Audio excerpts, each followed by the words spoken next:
সরষের তেল দিচ্ছি, আলু দিলাম, বাবা কাঁচা তেলে পড়েছে।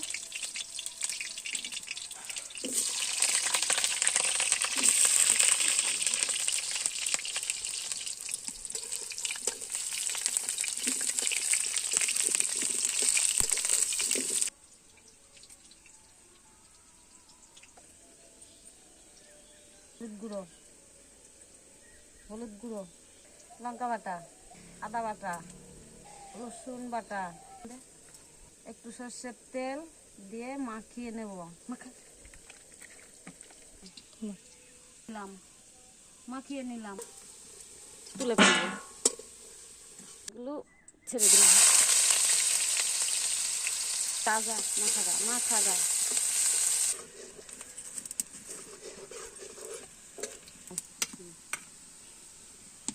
দিলাম। আরে রসুন বাটা, লঙ্কা বাটা,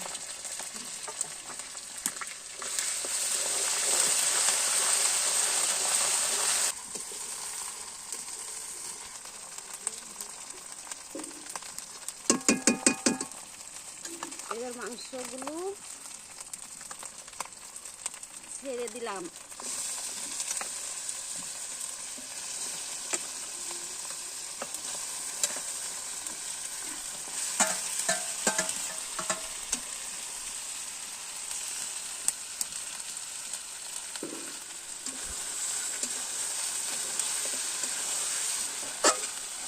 ভালো করে কষিয়ে নেব মাংসগুলো।